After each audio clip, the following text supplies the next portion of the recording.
Hello everyone. So today's update is really just for the sake of update. Yeah, yesterday I watched a video. Uh, that's about effort. So we shouldn't upload. No, we shouldn't do anything. Uh, like there's a goal. If you have a goal, you shouldn't do it when you feel good. You should do it like regularly until you reach the goal, no matter how hard it is, no matter what's the threshold. So from today's onward, I will just upload just anything, any video, regularly as much as many as possible. So just for the sake of update my channel. So today I'm going to introduce this baby over here. Okay, let's hold on for a minute. So because I couldn't pause the video, pause the recording, and switch the camera, so I will show you with the front camera, which is a lower quality camera. No choice. So this maybe here is called G Game Joy. It's a 3-in-1 multi cartridge console, retro console, and also it supports. Okay, wait a second. So it's also supports multiple different types of controller. So as you can see, this is the I think you cannot really see it. Okay, I'll bring on my torch light. I've got two phones here. One is for recording, the other one is for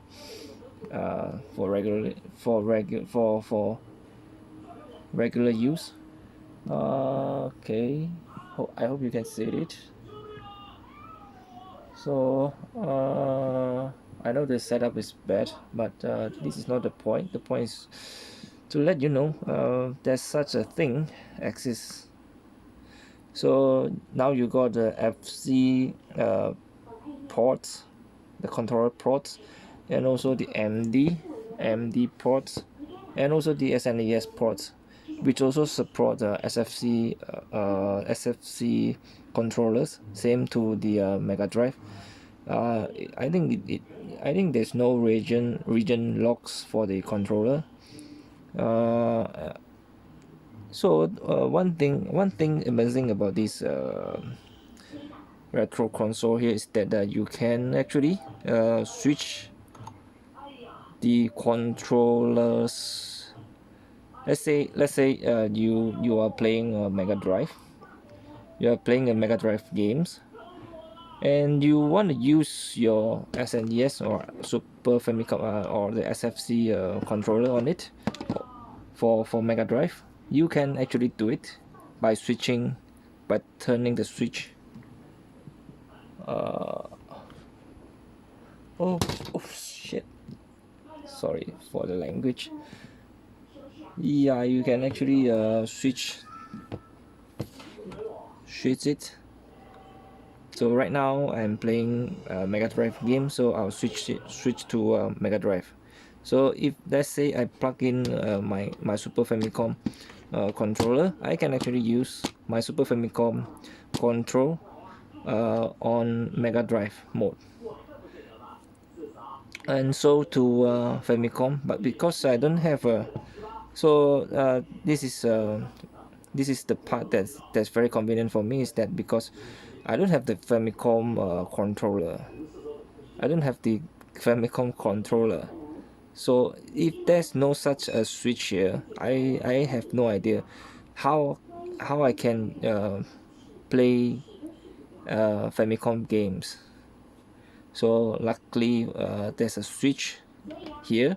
I can switch to, when I'm playing Famicom games, I can actually use a Super Nintendo controller or Mega Drive controller. So this is the beauty part of the console. and also I can switch around the region, so there's no issue of region locks. So here comes to the cartridge. So I have all three cartridges inside at the moment, and so let's say if you wanna play Famicom game, you just switch it to Famicom, and then Super Nintendo, and also Mega Drive. So whichever cartridge you want to play, you just switch on the switch. I have no idea. The switch you want to switch on. Okay, let's see the back of the console. Okay, now continue to the back of the console. So it's running on 5 volts, 5 volt power, and it has RCA ports and also S video port. So yeah, S video. This is very handy for me because I don't have to find each S video cable. I don't have to find the S video for each console. I have Mega Drive, SNES, and also Famicom. So before I have this multiple cartridge console, I was thinking to find the S video cable for them. So once I got this, I don't have such a such a problem anymore, because it's really hard to find the S video cable for them. It's not that easy to find. I think I have tried to find the cable for I got the multi cable head for the Famicom for the SNES, so there's no problem for it. But for Mega Drive and also Famicom, for these two, that's impossible for, especially Famicom. But because Famicom, the original console, it doesn't support S video. As I remember, it doesn't looks great on S video. It looks great with the RCA output instead. But for like Mega Drive and also Super Nintendo, S video does looks good on S video. It looks better than RCA output. So let's compare the video quality. So right now I have S video output. Everything looks much more clearer. So okay, before that, I wanna say something about the hardware. So it, as you all know, the how should we call the pirated, the fake machine,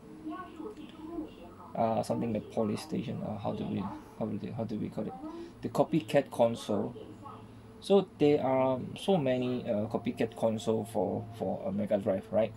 And it doesn't run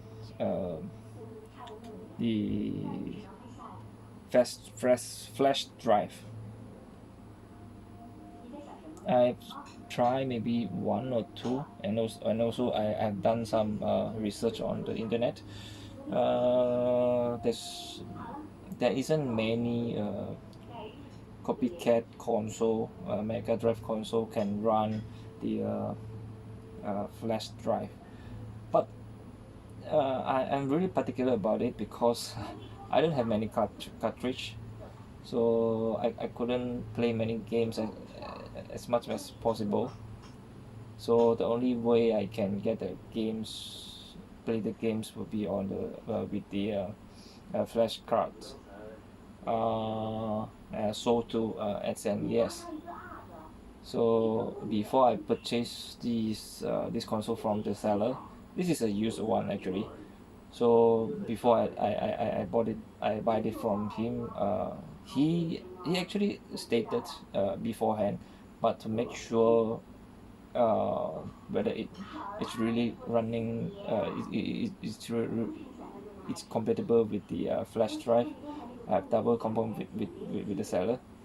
So he told me it's because the reverse engineering, because of reverse engineering, uh, the console not only can run the flash drive, but the output, the video output is about the same as the original consoles.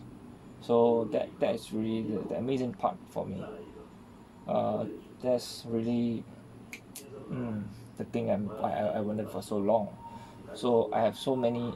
I have like 2 or 3 Famicom, the clone console. Yeah, it's not called copycat, but clone consoles for the. I have Mega Drive clone Mega Drive console once. It doesn't run the flash drive, and Famicom the I don't have a flash card for Famicom. Uh, when I play the same games on same games on the Famicom, the clone one, it doesn't looks nice. It doesn't runs right. But on this machine, it looks beautiful.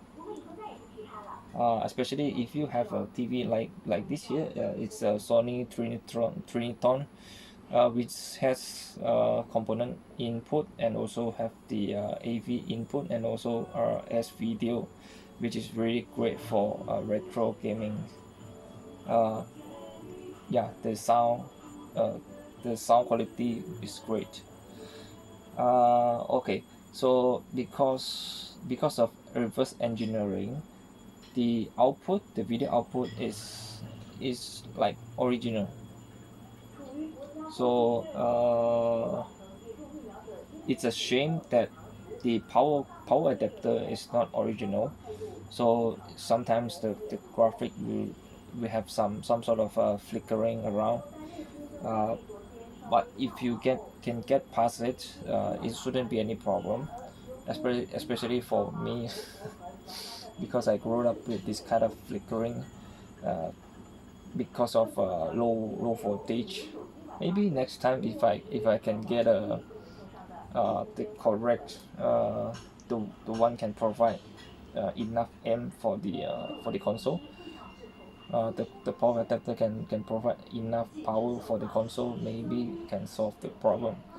So okay, let's compare the output quality. Okay. All right.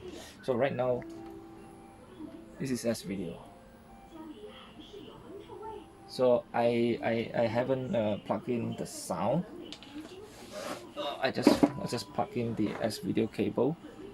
So now let's switch to AV.